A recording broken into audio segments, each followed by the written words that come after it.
Salutations à tous, chers abonnés et amis.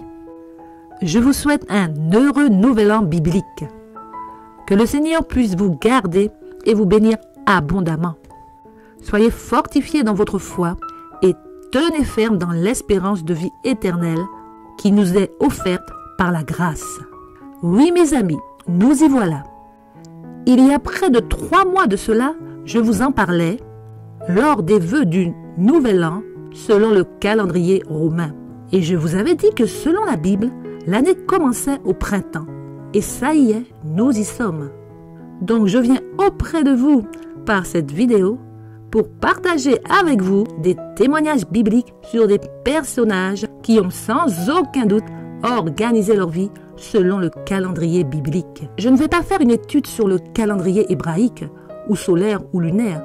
Ce n'est pas le but de mon partage. Le but est qu'au contraire, vous-même, vous puissiez vous intéresser à cette année biblique et comprendre pourquoi il est important de suivre le plan de Dieu plus que le plan de l'homme et faire vos propres recherches et études sur le thème du calendrier biblique. Car je pense qu'avant d'être hébraïque, solaire ou lunaire, il est avant tout biblique, selon la volonté de notre Dieu. Pour débuter ce nouvel an biblique, permettez-moi d'attirer votre attention tout d'abord sur Abraham l'Hébreu. Abraham était appelé Abraham l'Hébreu, non pour son origine ethnique, sinon Laban et Lot auraient été aussi appelés Hébreux. C'est à cause de sa croyance en Dieu, car Abraham vient de Charan. Genèse 12, le verset 4 nous dit « Abraham partit comme l'Éternel lui avait dit, et Lot partit avec lui. Abraham était âgé de 75 ans lorsqu'il sortit de Charan. » Nous savons qu'Abraham est originaire d'Ur en Chaldée. Ils ne sont pas appelés Hébreux en Chaldée. Abraham est qualifié d'Hébreu à cause de ses convictions religieuses. Il croyait en un Dieu unique, le seul vrai Dieu, le Tout-Puissant, l'Éternel, qui avait promis de les arracher de la mort éternelle. Comme Job, il croyait en ce Rédempteur vivant qui le ressusciterait au dernier jour. La véritable religiosité de Dieu est hébraïque, comme la vie et la foi d'Abraham. Un hébraïsme, si je puis m'exprimer ainsi, retranscrit à Moïse dans la Torah. Oui, le véritable esprit toranique est hébreu, et c'est celui que Jésus avait. La religion du temps de Jésus était le judaïsme. Le judaïsme était un courant religieux regroupant plusieurs religions dites juives et non israélites ou hébraïques. Ces juifs étaient des personnes religieuses issues de plusieurs religions et ayant pour base la Torah. Mais comme le christianisme, qui a pris pour base la Bible, dans ces religions, la Torah n'était pas automatiquement suivie dans son entier. De même que la Bible n'est pas automatiquement suivie dans son entier dans les différentes religions dites chrétiennes. Dieu n'a pas voulu et encore moins créé toutes ces religions. D'ailleurs, Christ ne s'est associé à aucune de ces religions. La Bible nous rapporte au moins 4 d'entre elles et nous savons par l'histoire qu'au moins 2 autres faisaient grand bruit du temps de Jésus. Les pharisiens, les sadducéens, les zélotes, les hélénistes, les esséniens et les nazaréens. Les pharisiens étaient ceux qui avaient la base toranique la plus forte et la plus stricte, à laquelle ils avaient rajouté précepte sur précepte, faisant de la loi de Dieu un fardeau. Les sadducéens ne croyaient pas en la résurrection. C'étaient des prêtres sorciers ou exorcistes qui chassaient les démons. C'est pour cela que lorsqu'ils accusèrent Jésus de chasser les démons par Belzébuth, le Seigneur leur répondit dans Matthieu 12, verset 27, « Si moi je chasse les démons par Belzébuth, vos fils, par qui les chassent-ils? C'est pourquoi ils seront eux-mêmes vos juges. » Ces hommes étaient effectivement des exorcistes de père en fils. D'ailleurs, aujourd'hui dans la religion catholique, les prêtres exorcistes sont appelés aussi prêtres sadducéens. Les zélotes, quant à eux, étaient considérés comme des fanatiques extrémistes qui n'hésitaient pas à assassiner l'ennemi romain par sabotage ou manigance. Ils préparaient le trône du Messie à venir et pour cela, il fallait renverser l'ennemi romain qui régnait sur eux. Les Esséniens étaient une secte aussi importante que les pharisiens et les sadducéens. Mais eux avaient choisi de vivre dans la pauvreté et y pratiquaient des immersions quotidiennes et toutes sortes d'abstinences. Les Nazaréens Ce nom fait d'abord référence aux habitants de la ville de Nazareth, à laquelle appartenait le Christ. Les Nazaréens prétendaient descendre du roi David et ont fondé au IIe siècle avant notre ère la ville de Nazareth. En hébreu, Nazareth signifie le rejeton ou le surgeon, tel celui annoncé par le prophète Ésaïe. Les Nazaréens étaient supposés être les plus spirituels, mais hélas les plus impitoyables. Toujours prompts à lapider ceux qui n'entrent pas dans le cadre de leurs pensées religieuses. Le Seigneur a grandi parmi eux sans pour autant se lier à cette religion, car à la base, le Nazaréat était un vœu temporaire et non à vie. Le vœu de Nazaréat était lorsqu'un homme ou une femme se séparait des autres pour se consacrer à l'Éternel. Il s'abstenait de vin et de boissons enivrantes. Il ne buvait ni vinaigre, ni aucune liqueur tirée des raisins. Il ne mangeait point de raisins, ni frais, ni secs. Et pendant tout le temps du Naziréat, il ne mangeait rien de ce qui provenait de la vigne, depuis les pépins jusqu'à la peau de raisin. Pendant ce temps de Nazaréat, le rasoir ne passait point sur la tête, jusqu'à l'accomplissement des jours pour lesquels il s'est consacré à l'Éternel. Et si pendant ce temps de Nazaréat, il s'approchait d'une personne morte, il se souillait et était obligé, pour sa purification, de sacrifier une victime expiatoire. Interrompre leur vœu de Nazaréat, qu'ils recommenceraient ensuite dans la totalité des jours demandés, sans tenir compte de ceux annulés à cause de la souillure des morts. Ce vœu temporaire est devenu une religion judaïque. Comprenez que ces personnes sont devenues pour eux-mêmes l'élite de la sainteté. Se considérant les plus proches de Dieu, ils n'acceptaient nullement d'être souillés par qui que ce soit et ils se protégeaient violemment, d'où leur réputation d'hommes méchants. Ou encore cette parole que nous connaissons bien, peut-il venir quelqu'un de bon de Nazareth? Tous les habitants de Nazareth n'étaient pas nazaréens, mais Nazareth était bien leur ville de prédilection. Le Seigneur, bien qu'ayant grandi dans cette ville de Nazareth, n'était pas nazaréen. Il mangeait et buvait du fruit de la vigne, et ses convictions religieuses n'étaient pas en totale harmonie avec eux. Souvenez-vous, ils tentèrent de le jeter du haut de la montagne lorsqu'il annonça que le temps messianique était venu et que le Messie était parmi eux. Le Seigneur n'avait pas non plus de naziréens parmi ses disciples. Aucun n'est allé à lui. Marie et Joseph n'étaient pas non plus nazaréens, car si Marie l'avait été, elle n'aurait jamais demandé à Jésus de s'occuper du problème de vin pendant les noces de Cana. Elle ne se serait pas occupée de ces choses, car les Nazaréens n'avaient aucune relation avec le fruit de la vigne, ou quoi que ce soit en rapport au fruit de la vigne. Et pour terminer, les hellénistes, c'étaient des juifs grecs. Des juifs qui avaient eu une éducation grecque, mais qui suivaient la Torah.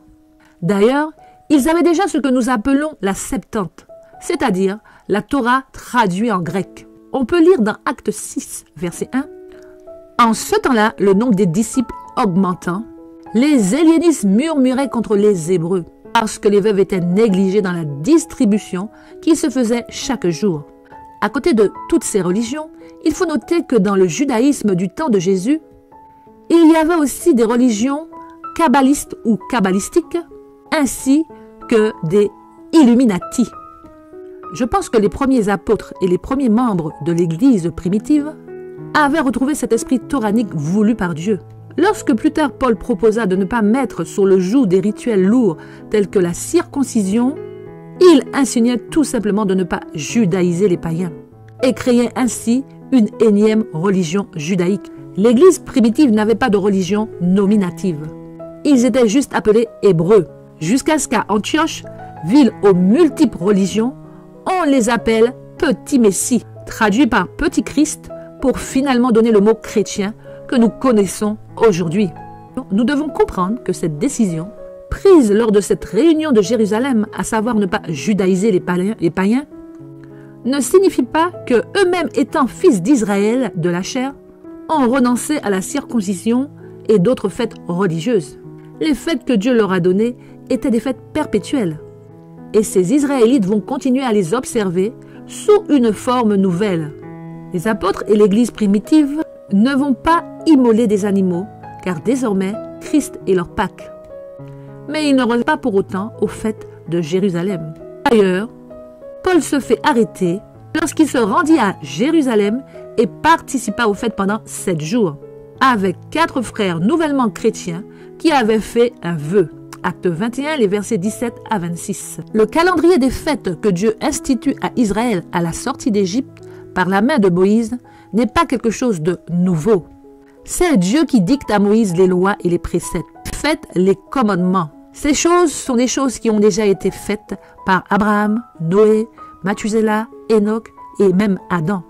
Et cette décision de ne pas judaïser les païens n'annule en rien le commandement du Seigneur concernant le souper du Seigneur, présenté et traduit dans nos Bibles comme étant une nouvelle alliance, alors qu'il s'agit en effet de la confirmation de l'ancienne, tentée par le Seigneur, qui souhaitait qu'après cette Pâque, la fête de Pâques perdure après sa mort, où son sang et non plus celui d'un animal sans tache est versé, et son corps sans péché offert pour nous sur cette croix, et passé par la mort éternelle à notre place.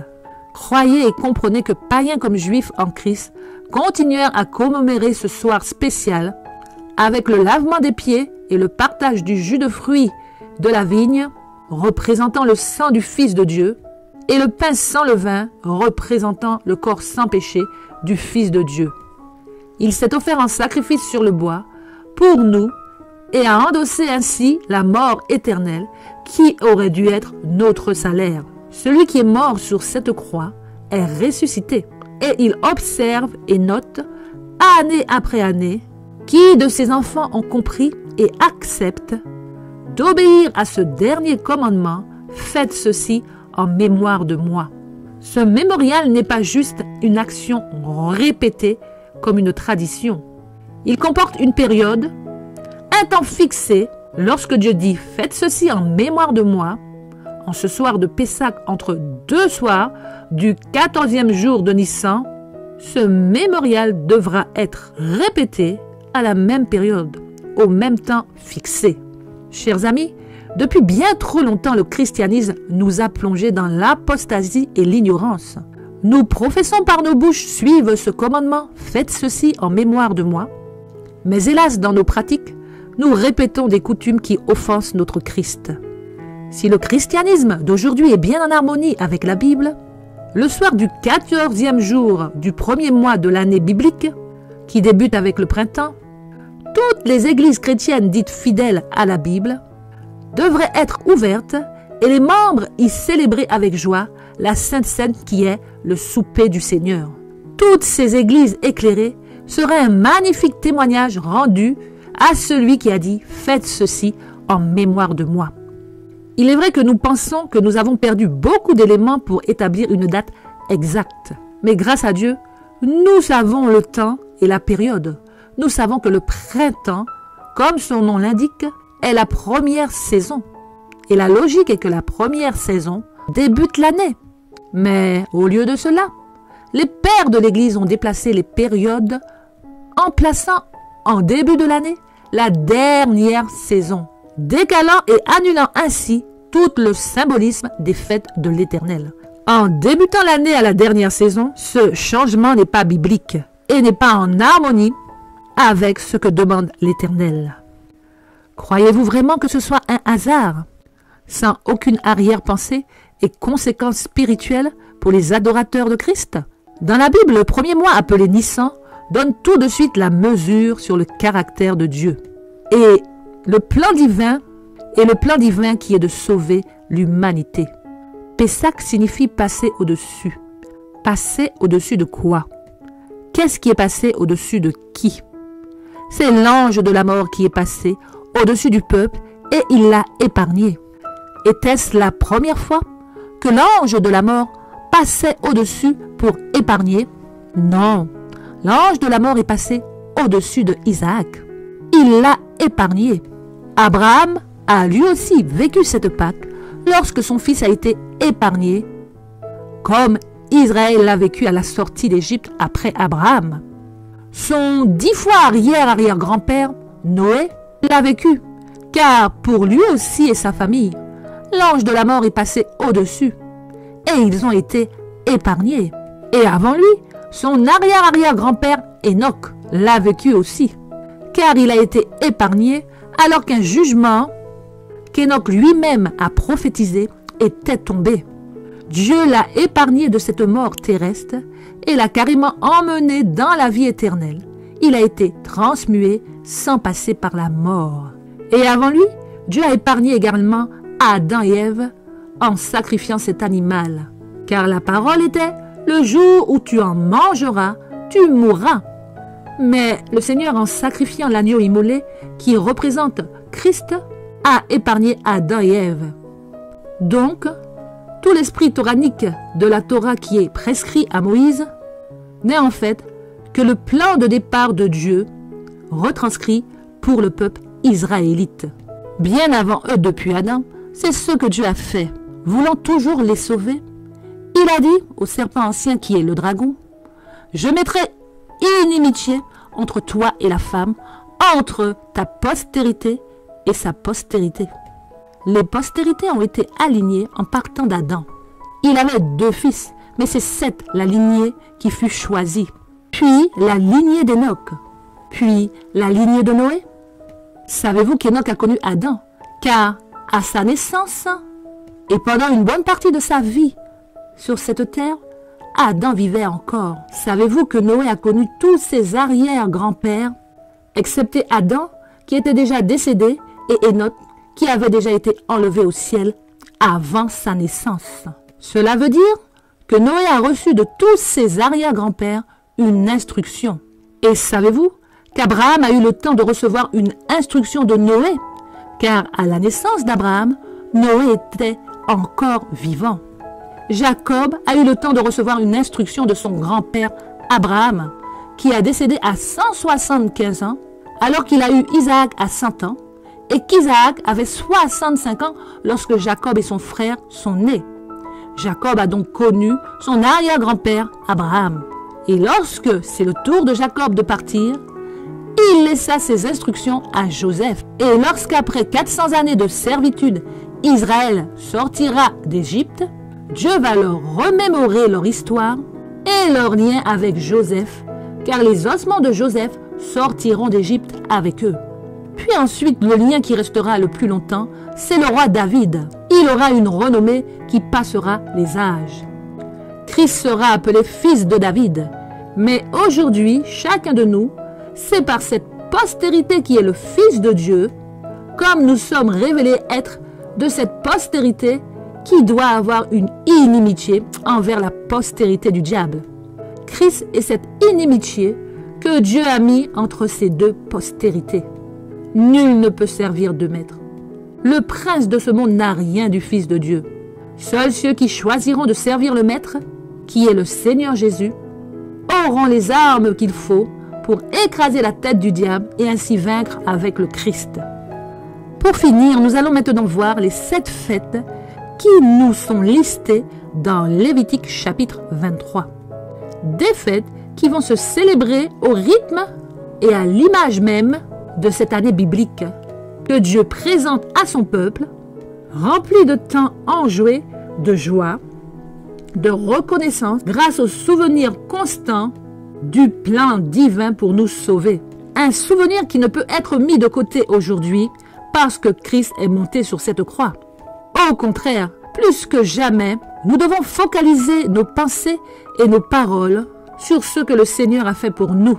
Car ce plan, Dieu l'a voulu bien avant la fondation de ce monde. Ce plan a été établi au cas où nos premiers parents connaîtraient le mal. Chose faite. Mais grâce à ce plan divin, nous pouvons être sauvés. C'est pour cela que nous devons prendre connaissance de ces fêtes qui reflètent bien le caractère divin et surtout le cadeau que Dieu nous fait pour cette nouvelle année biblique. Lévitique 23, versets 1 et 2 nous dit que ces fêtes seront de saintes convocations, publiées par Dieu lui-même, c'est-à-dire des rendez-vous sacrés où nous allons à la rencontre de notre Dieu. Dieu veut communier avec nous. La première fête, verset 3, on travaillera 6 jours, mais le 7e jour est le sabbat, le jour du repos. Il y aura une sainte convocation. Vous ne ferez aucun ouvrage. C'est le sabbat de l'Éternel, dans toutes vos demeures. Ce sabbat de l'Éternel, le 7e jour, mes amis, ce n'est pas une chose nouvelle. C'est un rappel pour le peuple israélite qui sort de la servitude de travaux 7 jours sur 7 pendant 400 ans. Le commandement pour ce sabbat commence ainsi. Nous pouvons lire dans Exode 20, les versets 8 à 11. « Souviens-toi du jour de repos pour le sanctifier. » Cette fête est un mémorial, un commandement qui appelle le peuple à se souvenir. Se souvenir de quoi et à quel moment ce mémorial a-t-il été posé pour que le peuple se souvienne? Souviens-toi du jour de repos pour le sanctifier. Tu travailleras 6 jours. Tu feras tout ton ouvrage, mais le 7e jour est le jour de repos de l'Éternel ton Dieu. Tu ne feras aucun ouvrage, ni toi, ni ton fils, ni ta fille, ni ton serviteur, ni ta servante, ni ton bétail, ni l'étranger qui est dans tes portes. Car en 6 jours, l'Éternel a fait les cieux, la terre et la mer, et tout ce qui est contenu. Et il s'est reposé le 7e jour. C'est pourquoi l'Éternel a béni le jour du repos et l'a sanctifié.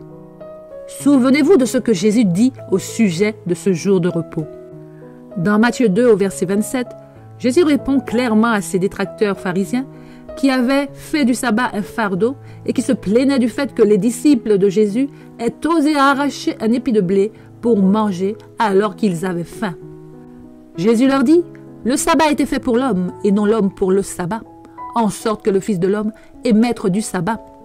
Le maître du sabbat lui-même dit ceci, pour la bonne raison que si nous allons dans Genèse au chapitre 1, le verset 27, Dieu créa l'homme à son image. Il créa à l'image de Dieu. Il créa l'homme et la femme au 6e jour. Et au chapitre 2, verset 2-3, on nous dit, Dieu acheva au 7e jour son œuvre qu'il avait faite, et il se reposa au 7e jour de toute son œuvre qu'il avait faite. Dieu bénit le 7e jour, et il le sanctifia, parce qu'en ce jour, il se reposa de toute son œuvre qu'il avait créée en la faisant. Donc, l'homme a été créé le 6e jour, et ensuite, celui qui avait travaillé 6 jours, Dieu lui-même, offre à l'homme ce sabbat qui appartient à celui qui a travaillé 6 jours, le maître du sabbat. L'homme n'a qu'un jour de vie d'existence lorsqu'il entre dans ce premier 7e jour que Dieu lui offre comme jour de repos. Nos premiers parents sont conscients qu'ils entrent dans le jour de repos de l'Éternel, créateur de toutes choses. Et contrairement à l'homme qui entre dans ce jour la première fois, il est clair que pour le Créateur, ce n'est pas la première fois. Ce 7e jour de la création de notre terre n'est pas le premier jour de la création du sabbat. Dieu créateur a déjà créé d'autres mondes et d'autres créatures avant la terre et l'homme. Lorsque dans Job 1, verset 6, on dit que les fils de Dieu vinrent un jour se présenter devant l'Éternel, la Bible nous fait savoir que Dieu a créé d'autres créatures que l'homme. Nous pensons que les premiers sont les anges. Et certainement pour les anges, comme les autres créatures, Dieu a œuvré 6 jours et s'est reposé à chaque fois au 7e jour. Tout l'univers observe le sabbat de l'Éternel. Et certainement, comme pour l'homme, tous sont rentrés dans leur premier sabbat sans avoir eux-mêmes travaillé 6 jours. C'est le sabbat de l'Éternel, car le Créateur se repose de toutes ses œuvres tous les 7e jours depuis le commencement. Car au commencement était la parole, et la parole était avec Dieu, et la parole était Dieu. Elle était au commencement avec Dieu. Toutes choses ont été faites par elle, et rien de ce qui a été fait n'a été fait sans elle. Jean 1, versets 1 à 3. Le Créateur a créé le sabbat du 7e jour, dès le commencement de tout l'univers. Donc le sabbat a été créé bien avant l'homme et toutes les créatures, en sorte que Christ peut dire, le sabbat a été créé pour l'homme et non l'homme pour le sabbat. En sorte que le Fils de l'homme est maître du sabbat, car c'est lui qui contrôle le sabbat, et il a été créé pour le bien de l'homme et de toutes les créatures. Entrer dans le sabbat du 7e jour de l'Éternel est un commandement qui est porteur de bénédiction immédiate. D'entrer dans cette nouvelle année biblique, la première chose que Dieu nous rappelle est de garder tous les 7e jours son sabbat bibliquement appelé le sabbat de l'Éternel. Le sabbat était le premier cadeau que Dieu a fait à l'homme. Mais les pharisiens avaient fait du sabbat un fardeau et non un cadeau. Donc, d'emblée dans Lévitique 23, nous voyons que la première fête, qui est une sainte convocation, qui va se répéter tout au long de l'année, tous les 7e jours, afin de ne pas être oubliée. C'est un mémorial, souviens-toi du jour du sabbat pour le sanctifier. Le 7e jour est une fête du souvenir, et non un jour que nous pouvons déplacer à notre guise à n'importe quel autre jour, selon notre bon gré. Puis le chapitre nous présente les autres fêtes comme de saintes convocations. Cela signifie que Dieu était toujours présent à toutes ces fêtes et attendait son peuple pour le bénir. Voici les fêtes de l'Éternel, les saintes convocations que vous publierez à leur temps fixé. Le temps choisi par Dieu est important. Dans ce premier mois, le 14e jour entre 2 soirs, ce sera la Pâque de l'Éternel. Cette Pâque, cette dernière que Jésus fêtera avec ses disciples, est le moment qu'il a choisi pour confirmer cette loi. Cette alliance de Pâques en prononçant une nouvelle alliance, comme nous le rapportent nos traductions, mais sachons bien que cette nouvelle alliance ne fait que confirmer l'ancienne Pâque. Et désormais, ce ne sera plus un agneau immolé qui sera mangé entre 2 soirs.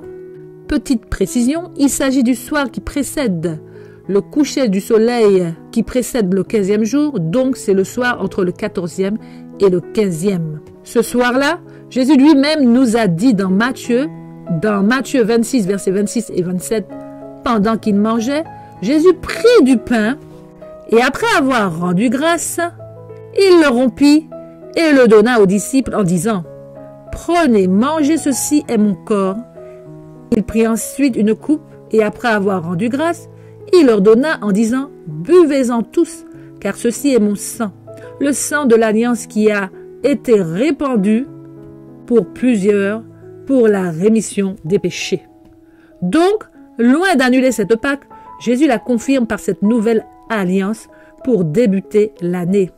Et désormais, elle est ainsi fêtée. Nous prenons le pain sans levain, car le levain représente le péché, donc le pain sans levain qui présente le corps innocent du Maître qui n'a point péché, cloué sur la croix, pour nous, et nous prenons également le fruit rouge de la vigne, qui représente le sang du Christ versé pour nous. Désormais, Christ est clair. Nous n'avons plus besoin d'immoler d'agneau, et même les apôtres israélites de la chair ont arrêté d'immoler un agneau à cette Pâque. Désormais pour eux, c'est le corps du Christ et le sang du Christ qui nous sauvent. Nous n'avons plus besoin d'animaux sans tache. C'est pour cela que nous disons et que nous comprenons à travers la Bible que le sacrifice d'animaux est ainsi interrompu, mais pas la fête. Puis après cette nuit, le jour 15, cette 3e fête qu'on appelle la fête des pains sans levain, qui durera 7 jours. Le premier comme le 7e jour, il y aura une sainte convocation, comme un jour de sabbat hebdomadaire. Et ce sera ainsi pour toutes les autres fêtes. Ce sera un jour chômé lors des saintes convocations. Cette fête des pains sans levain prend tout son sens dans la signification du pain sans levain. Car le pain sans levain qui a été pris la nuit du sacrifice de l'agneau va se perpétuer sur 7 jours. Cela signifie, lorsque nous acceptons Christ dans nos vies, nous nous engageons dans un choix personnel de vie sans péché. Nous voulons que ce corps qui est nôtre devienne comme ce corps sans levain du Seigneur. À chaque fois que vous le faites, vous vous engagez à ne plus pécher comme le Christ. Et le Seigneur nous donne 7 jours pour confirmer cet engagement. Comme Israël qui avait 7 jours pour confirmer cette alliance qu'il renouvellerait chaque année à travers Pessah. Puis ensuite, lors des moissons, les fêtes des prémices où était offert en sacrifice une gerbe de nos prémices. Tout d'abord l'orge, vers la fin du premier mois du printemps, puis ensuite le blé, à la fin du printemps, et ensuite le fruit de la vigne en été. Offrir une gerbe des prémices des moissons est une action de grâce envers le Seigneur. Nous sommes reconnaissants de ce qu'il a permis que nos plantations portent les premiers fruits, et nous croyons que grâce à Dieu, ils porteront une moisson abondante. Pour nous aujourd'hui, cette fête des prémices nous enseigne la reconnaissance et la confiance en Dieu qui ne peut que renforcer notre foi. Sachons trouver des moments pour remercier Dieu en mettant à son service une partie de ce qu'il nous donne. Et pas seulement le matériel. Notre temps et nos talents lui reviennent également. Puis cette fête importante que nous connaissons bien, la Pentecôte. Elle intervient 7 semaines après les prémices de l'orge. Ce sont les prémices du blé, soit 49 jours, et le 50e jour, et durant encore 7 jours, vous ferez à l'Éternel une nouvelle offrande. Et avec les offrandes de la Pentecôte, il y avait des sacrifices d'animaux et des holocaustes. Mais dans Actes, on lit « Jusqu'au jour où il fut enlevé au ciel, après avoir donné ses ordres par le Saint-Esprit aux apôtres qu'il avait choisis, après qu'il eut souffert, il leur apparut vivant et leur en donna plusieurs preuves, se montrant à eux pendant 40 jours, et parlant des choses qui concernent le royaume de Dieu. Comme il se trouvait avec eux, il leur recommanda de ne pas s'éloigner de Jérusalem, mais d'attendre ce que le Père avait promis, ce que je vous ai annoncé, leur dit-il. Car Jean a baptisé d'eau, mais vous, dans peu de jours, vous serez baptisés du Saint-Esprit. Oui, il est clair que les apôtres de Christ, loin de sacrifier des gerbes et des holocaustes, ont passé leur temps en prière pour recevoir ce que le Seigneur leur avait promis, le Saint-Esprit. Tous nos engagements avec Dieu devra nous conduire pour cette nouvelle année biblique à une véritable recherche du Saint-Esprit. Nous devons, comme les apôtres, prier et étudier la parole pour que le Saint-Esprit de Dieu puisse véritablement se déverser sur nous. Car nous devons être des témoins de Jésus-Christ, l'agneau, et sans son esprit, cela nous sera impossible. Puis Dieu dit, quand vous ferez la moisson dans votre pays, tu laisseras un coin dans ton champ sans le moissonner, et tu ne ramasseras pas ce qui reste à glaner. Tu abandonneras cela aux pauvres et à l'étranger. Je suis l'Éternel, votre Dieu. Entre deux fêtes, le Seigneur nous commande d'être généreux envers les plus démunis que nous. À abandonner aux pauvres et à l'étranger ce qui nous appartient est quelque chose de concret. C'est un appel à ne pas vivre dans cette indifférence face aux peines des autres. Nous décharger de nos soucis personnels sur Dieu pour être en mesure d'aider l'autre par la grâce de Dieu. Puis au 7e mois, soit le début de l'automne, une sainte convocation. Le 7e mois, le premier jour du mois, vous aurez un jour de repos, publié au son des trompettes, et une sainte convocation. Entrer dans l'automne annonce l'événement de l'année. C'est comme si toutes les sentinelles sortent pour annoncer le grand jour de l'Éternel. C'est un rappel à ce qui vient. Une des fêtes les plus décisives de l'année où chacun individuellement et personnellement doit s'y engager. Puis, le 10e jour de ce 7e mois, ce sera le jour des expiations. Vous aurez une sainte convocation, vous humilierez vos âmes et vous offrirez à l'Éternel des sacrifices. Oui, en ce début d'automne, nous rentrons dans le jour du grand pardon, jour décisif où le grand prêtre devait être garant de la vie de chacun du clan. Si un seul d'entre eux avait manqué aux règles et s'était présenté sans avoir confessé tous ses péchés, l'effacement des péchés n'était pas obtenu et ce prêtre mourrait pour le péché du peuple. La confession des péchés de manière quotidienne est chose requise par Dieu pour nous en ce début d'année. Christ est déjà mort pour nos péchés et maintenant intercède pour que nos péchés confessés soient effacés complètement. Christ a vaincu la mort et la mort n'a pas de pouvoir sur lui. Alors si nous omettons sciemment ou pas de confesser nos péchés et de pardonner aux autres comme nous voulons que le Père nous pardonne, c'est sur nous que nos péchés retomberont. Et c'est nous qui manquerons incontestablement la grâce déjà offerte pour nous. Alors que 2 saisons viennent de s'achever, c'est le moment de faire une sérieuse mise au point sur nos modes de vie en parallèle avec ce que demande le Seigneur. Le 15e jour de ce 7e mois, ce sera la fête des tabernacles en l'honneur de l'Éternel. Pendant 7 jours. Une fête pour nous rappeler que le Seigneur Tout-Puissant a vécu sur cette terre dans une tente. lorsque l'arche était transportée à travers tout le désert et durant 480 ans avant que le premier temple soit érigé. Mais Israël a continué à publier cette fête car c'était aussi pour eux l'occasion de s'humilier et de se défaire pendant une semaine de leurs privilèges et vivre dans des tentes avec le pauvre comme l'étranger.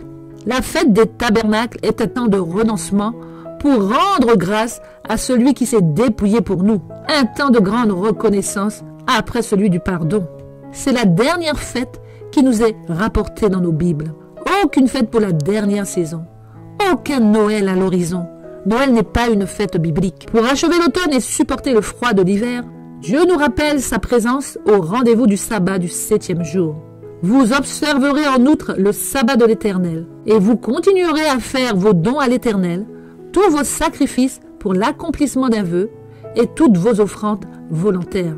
Oui, le reste de l'année, Dieu nous rappelle de continuer à répondre à son invitation à tous ces sabbats du 7e jour qui sont tous des jours de fête. Mais il y a aussi ces dons et offrandes de nous-mêmes que nous devons faire à Dieu. Nos engagements et nos vœux envers Dieu doivent être respectés, avoir toujours cette attitude d'humilité et de compassion envers notre prochain.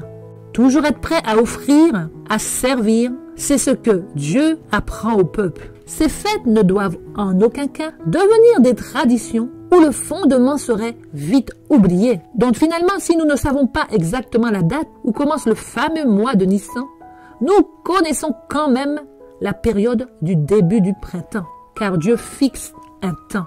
Et à travers la lecture de Lévitique 23, que je vous invite à lire vous aussi, nous comprenons que ce que l'Esprit de Dieu veut instaurer pour cette nouvelle année n'a rien à voir avec l'esprit que le calendrier romain nous a inspiré il y a 3 mois. Plutôt que de partir dans de nouvelles résolutions en nous appuyant sur nous-mêmes, le Seigneur veut que nous nous souvenions, que nous nous remémorions ce qu'il a fait pour nous et que nous mettons en pratique tous ces commandements d'amour sans oublier le sabbat et la commémoration du souper de l'Éternel. La commémoration du souper de la nouvelle alliance. Un mémorial est un temps fixé et non une date fixe. Le sabbat, c'est tous les 7e jours. Mais tous les 7e jours ne tombent pas aux mêmes dates fixes année après année.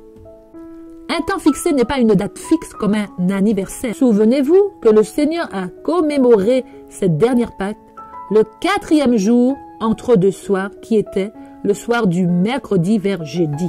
Il fut arrêté cette nuit-là et fut conduit chez le souverain sacrificateur Caïphe, où son procès dura toute la nuit.